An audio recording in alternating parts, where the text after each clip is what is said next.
शिक्षक साथियों को नमस्कार। FLN आधारित नवीन पाठ्य पुस्तक से संबंधित प्रशिक्षण हम सभी ने लिया है और उससे संबंधित असाइनमेंट्स हम सबको बनाना है। अलग अलग विषय के असाइनमेंट्स दिए गए हैं। आज मैंने गणित विषय के एक सवाल को लेकर के उसका उत्तर जो है वो तैयार किया है। गणित विषय में टास्क 1 और टास्क 2 के रूप में अलग अलग सवाल दिए गए हैं, तो मैंने टास्क 1 के एक सवाल को लिया है, जिसका असाइनमेंट जो है मैं आज आप लोगों के साथ साझा करने जा रहा हूँ। देखिए सवाल क्या है। आपके अनुसार बुनियादी गणित में निपुणता का क्या अर्थ है? आप कैसे पहचानेंगे कि कोई बच्चा बुनियादी गणित में निपुण है? देखिए, बुनियादी गणित में निपुणता के अर्थ को समझाने से पहले हमको ये बताना पड़ेगा कि बुनियादी गणित जो है वो क्या है और हम उससे क्या समझते हैं। देखिए, मैंने लिखा है, बुनियादी गणित दैनिक जीवन में प्रयोग होने वाली गणितीय शब्दावलियों तथा समस्याओं को हल करने की आधारशिला है।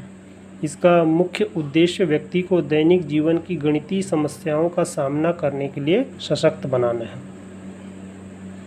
अब देखिए, बुनियादी गणित में निपुणता, जैसे कि हमारे प्रश्न में भी दिया हुआ है, बुनियादी गणित में निपुणता का क्या अर्थ है?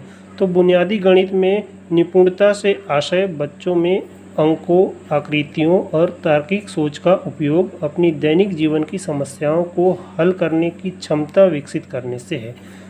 बच्चे केवल पहाड़ों या गणितीय सूत्रों को रटने के बजाय गणितीय अवधारणाओं की गहरी व व्यवहारिक समझ विकसित कर सकें, ऐसा मैंने लिखा हुआ है। ये एक डेमो वीडियो है और इसके हेल्प से आप जो है अपना असाइनमेंट तैयार कर सकते हैं।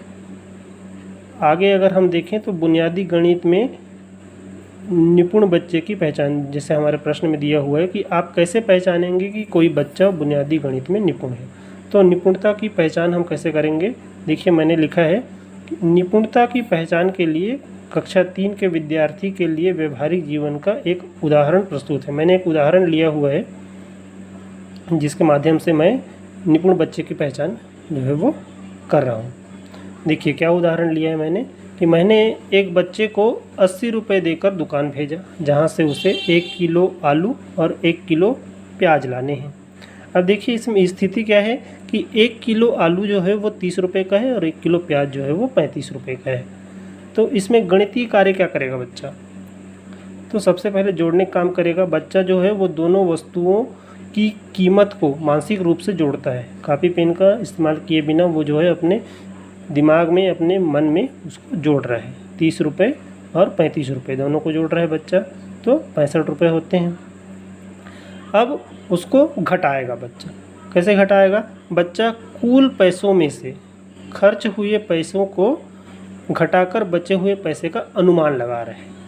कापी पेन का इस्तेमाल बच्चा नहीं कर रहा है, इसमें सिर्फ अपने दिमाग पे बच्चा जो है इन संक्रियाओं को कर रहा है। तो 80 रुपये में बच्चा जो है 65 रुपये को घटा रहा है, तो 15 रुपये जो है उस बच्चे के पास शेष बच रहे हैं। तो ये चीज़ें जो हैं वो बच्चा कर रहा है। तो उसके आगे अगर हम निपुणता की पहचान देखें तो वो किस तरह से होगा? यदि बच्चा बिना किसी की मदद के उंगलियों पर गिने बिना जल्दी से हिसाब लगा लेता है कि उसके पास 15 रुपये बचेंगे, जो 80 रुपये वो लेकर गया है और 65 रुपये का जो वो सामान खरीद रहा है, उसके बाद जो 15 रुपये बच रहे हैं, अगर बच्चा उसको उंगलियों की मदद के बिना जल्दी से हिसाब लगा लेता है, तो ये दर्शाता है कि उसे जोड़ और घटाव की अवधारणा की जो है बेहतरीन समझ है और वह इसका उपयोग वास्तविक दुनिया में करने में सक्षम है। देखिए, इसी तरह से अलग उदाहरण भी ले सकते हैं। जैसे कि क्या हो सकता है कि अगर विद्यार्थी अपने दैनिक जीवन में व्यवहारिक सवाल हल कर पाता है। देखिए, व्यवहारिक सवाल क्या होगा? जैसे मैंने एक उदाहरण लिया है कि किसी बच्चे के पिता मजदूरी करने जाते हैं। अगर वह बच्चा अपने पिताजी की दैनिक मजदूरी की सहायता से उसके पूरे सप्ताह की मजदूरी मौखिक रूप से ज्ञात कर पाता है, तो उसे निपुण माना जा सकता है।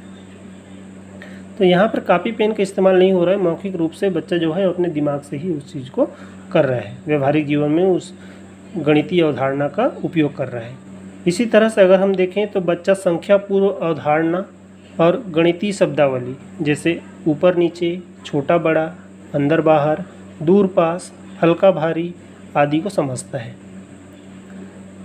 और उसके साथ ही एक एक की संगति है, जैसे कुछ पत्थर ले लिए हमने, कुछ पत्ते ले लिए, तो एक पत्थर को, एक पत्ते को रख रहा है, फिर दूसरे पत्थर के साथ दूसरे पत्ते को रख रहा है। इस तरह से अगर वो एक एक की संगति कर रहा है। ठोस वस्तुओं को क्रम में गिनना, अगर बच्चा ठोस वस्तुओं को क्रम से गिन पा रहा है। संख्याओं का विभाजन तथा जोड़ना, जैसे कि मान लीजिए संख्या 8 है, तो उस 8 को हम कितने प्रकार से तोड़ सकते हैं। 1 और 7 जो हैं वो मिलकर के 8 बना सकते हैं। 2 और 6 8 हो सकते हैं। 3 और 5 जो है वो 8 हो सकते हैं, तथा 4 और 4 को भी 8 बनाया जा सकता है। तो इस तरह की चीज़ें अगर बच्चा करने में सक्षम है तो वो बच्चा जो है बुनियादी गणित में निपुण है। इस प्रकार हम कह सकते हैं कि यदि बच्चा अपने दैनिक जीवन की गणितीय समस्याओं को हल करने में सक्षम हो जाए तो वह बुनियादी गणित में निपुण है। तो साथियों, इस तरह से मैंने गणित विषय के असाइनमेंट के एक सवाल को लेकर के ये जो उत्तर है वो तैयार किया है। ये एक डेमो वीडियो है, इसकी सहायता से आप भी अपना असाइनमेंट जो है वो तैयार कर सकते हैं, या फिर इसी असाइनमेंट का या इन्हीं उत्तरों का जो है आप स्क्रीनशॉट भी ले सकते हैं और अपना जो असाइनमेंट है वो तैयार कर सकते हैं।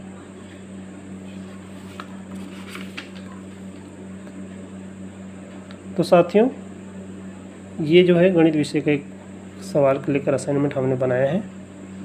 उम्मीद करते हैं आपको इससे थोड़ी सी मदद जो है वो मिलेगी। चलिए फिर मिलते हैं नए वीडियो के साथ, तब तक के लिए जय हिंद।